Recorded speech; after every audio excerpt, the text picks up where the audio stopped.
I'm Kyah Lulham. I grew up in Nambucca and Gumbaynggirr land. Growing up in Nambucca, it could be quite challenging at times because you run out of sort of things to do.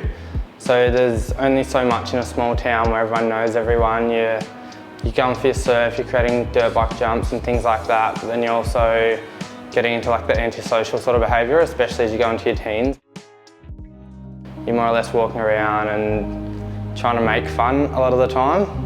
Like I struggled a lot in primary school just with relationships with other people.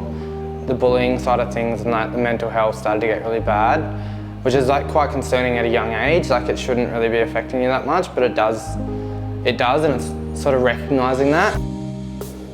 We lived in like a nice little house. Mum and Dad were together but sort of separated, but you don't really like recognise that until you're a bit older. So it wasn't until I was about 12, 13 that I recognised that they were never really together, and then they split up, which was pretty rough for probably like the next 5 years because it was sort of jumping between houses, and then I've found it difficult through like my parents' divorce, keeping relationships. My dad like looked after us three boys and made sure we always had a safe place to go.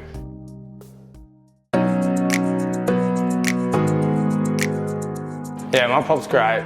So he's always had like a big farm down the back of our house, and then once he got too old, he just moved it up next to the house. And even though he's like pretty old and getting dementia and that, he'll still get out there every day and pick cucumbers and grow like massive zucchinis, like really nice veg, and then he'll get out and go fishing and that type of stuff. So it's really good to see someone that just keeps going. I finished up in year 11. I went to the senior college up in Coffs, and then I got an apprenticeship at a little cafe in Sawtell, and then started at the V Wall and did a year there, and I worked with a really good chef and ended up realising how much I loved it. I found the paddock to plate sort of thing, so through like that local aquaponics farm and other farms around the area, like I'd get to go out there and go farming and then come back in and cook the food that you've sort of brought up from the ground, like came from nothing, so that was a lot of it that gave me the love. I was working at the farm in Byron Bay and under like Darren Robertson and those guys, and that was pretty good because that's a lot fast paced and like a big kitchen.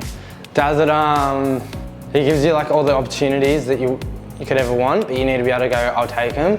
He took me to Tasting Australia as his sous chef, which was pretty amazing. And just being able to be down there and meet all the chefs that Daz knows, and then have those connections as well, it's really good. So the last 3 months I've been at Matilda's, running it's a little pizzeria restaurant on the water in Nambucca, running my own little menu and then helping the guys out with all the pizza side of things.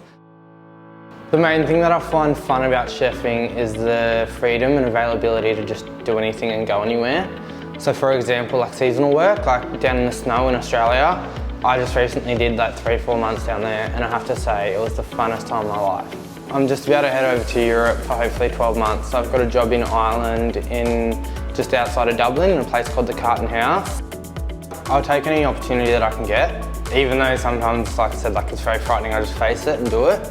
I'm hoping one day to have like a little group of restaurants, sort of semi-fine dining, self-sustainable restaurant out on like a farm or something like that, that you use all the produce from those farms to create like delicious, lovely food that's all straight from the ground or straight from the paddock. Don't be afraid to face the challenges that scare you the most. Like I moved out of home just before I turned 18 down to Sydney. Had no idea what I was doing and was so scared, but then it worked out like to be super easy and the best thing for me.